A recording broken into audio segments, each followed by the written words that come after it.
Hey, how you doing, YouTube? Thank you for stopping by. I appreciate you guys and everybody's support of the channel so far. This has been a passion project that I want to kickstart for a very long time, and I finally said, you know what? Hey, better now, and I've been working on it. So please hit that like, subscribe, and hope everybody's safe with everything that's going on. And let's check the progress of the 240. But before we get on with today's video, let me catch up on all the other stuff that we had to do this car that didn't make it to this video.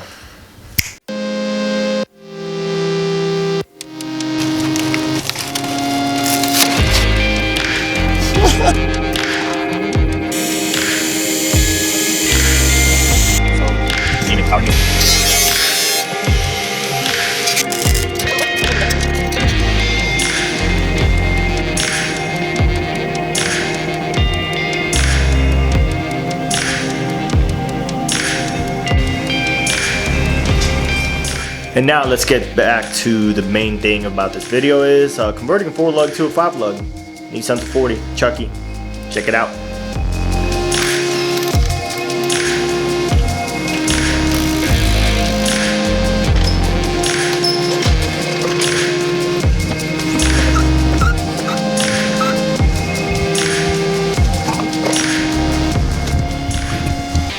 So yeah, so what I'm gonna do is right now is I'm just gonna break all the nuts, and then I'm going to put the jack underneath and then lower it, or finish taking them off after I put the jack underneath. You gotta be very careful when doing this. There's many ways to take out a rear subframe, especially from a 240, so make sure you guys do your research before you're dropping it. But it's very simple. There's 2 brackets on the front, 12 mil, and then one 17 mil, and then 2 17 mil on the rear that you see me. I'll pull it out right now. Then basically it's up to you whether you want to take the shocks from the top or about the bottom, take the control arms and all the arms off, so you can drop the subframe by itself or all together. I decided to take it off completely because I wanted to clean the subframe and make sure that there was no damage on the car frame or on the actual crater itself. I popped the 2. I'm gonna pop the shocks. That's a 12. Underneath was a 17. And then we're gonna go underneath to finish the last 2. Put the jack underneath, and then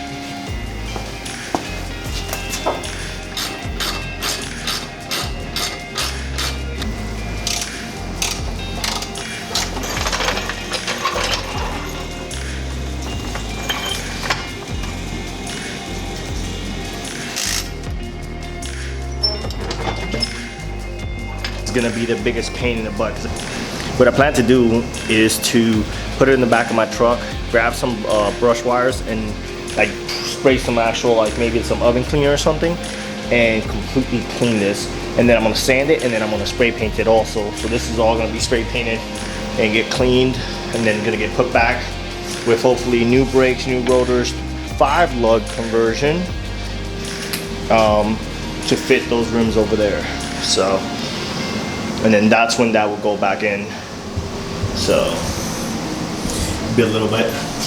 Now obviously I need a new axle. So here this is where I realized that my mic was completely off. All I'm saying is there's 4 bolts on each side. I believe it's 19 millimeter to take off the hubs. Once you take off these bolts, it should be easy for you to remove the hubs. Maybe with a little bit of love, you tap them a few times and you're ready to go.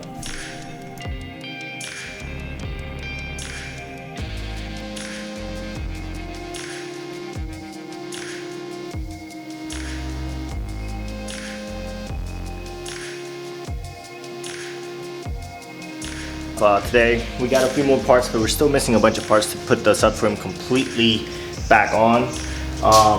But off camera I try to put the subframe back on, I thought I had enough, but I couldn't really match it because these bushings are so shot. So what I'm gonna do is I'm gonna take all the bushings out. I ordered brand new ISR solid rear frame bushings. So, but those are not here yet. I'm guessing maybe tomorrow. I got my rotors, my brake pads, everything. I got the lock kit for the rear tow arms. So I'll probably start putting all that back together, mocking it up. That way we have everything put together. So as we get the parts, I'll take some clips because this ain't gonna be a how-to video. Again, there's a bunch of them, especially for the Nissan 240. There's a bunch of videos of how to do things. I'm just recording so you guys can see. Right now, which you guys have probably already seen, has the 5 lugs now instead of the 4. Very easy conversion. So again, like I said, we're just going to figure out how to take these beautiful bushings that are completely shot from what? They're like 26, 27 years old car.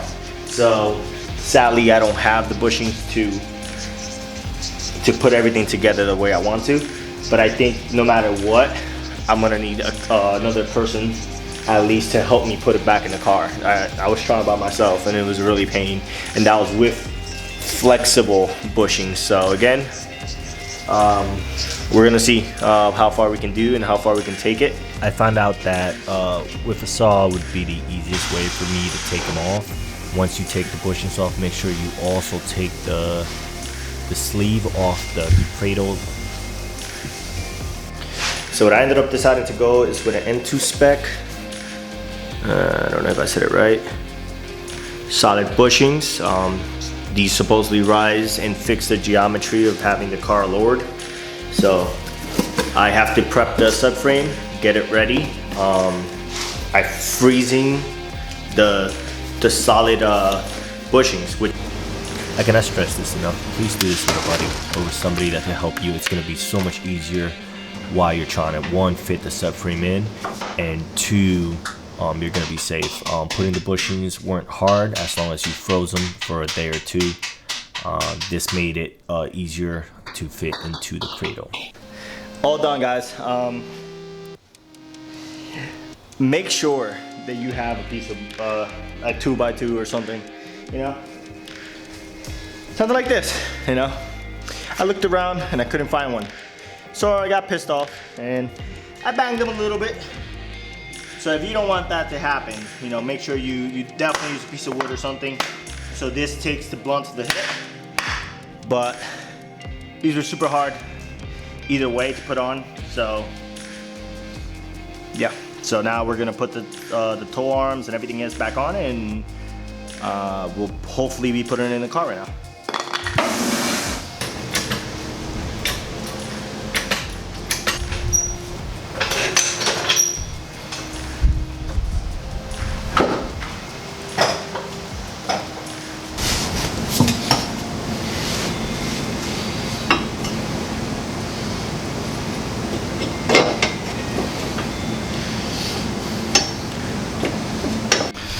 All right, so, you know, of course, the first thing that you guys gotta remember is it's much easier when you have more people to help you with putting up subframe, okay? The issue that I was running into that I didn't film, or I did, but I think my memory card got full, was that as I was trying to put the rear right there,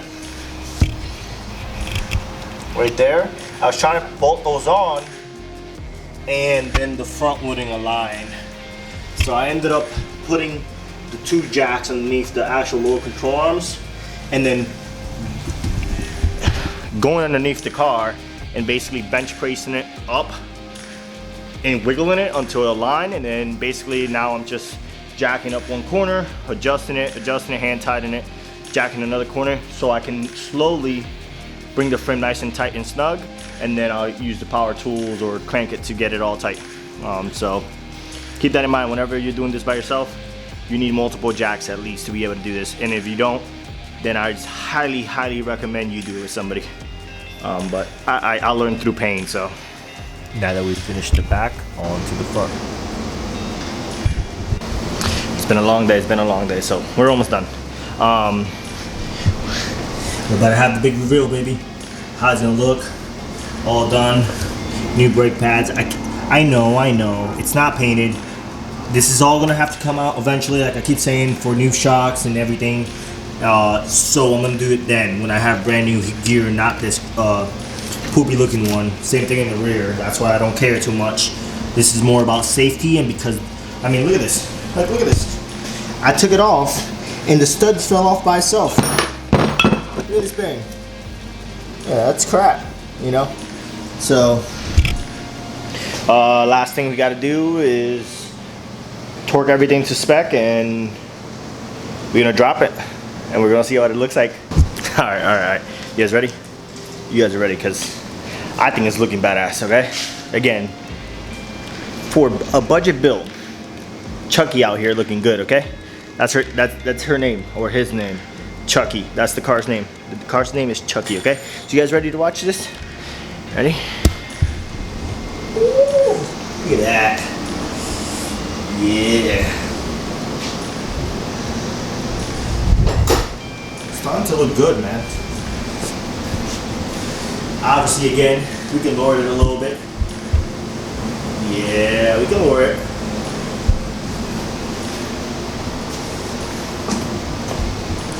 But again, you know what I'm saying? This is about getting a rolling chassis together, so we can focus on the engine. That's not bad. That's not bad at all. I like that. I'm happy with that.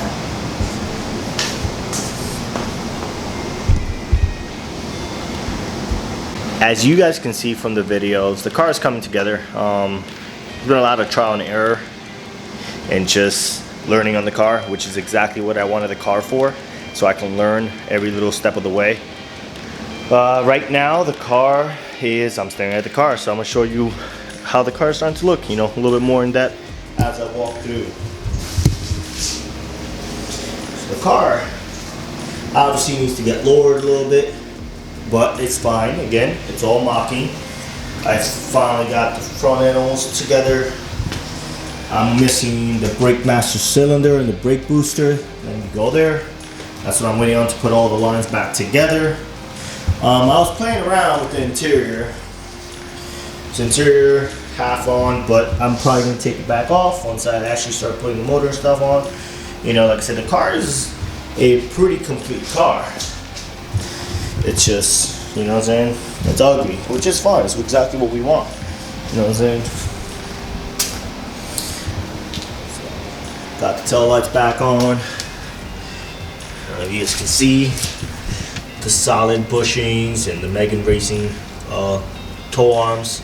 So she's coming together. Just again making sure that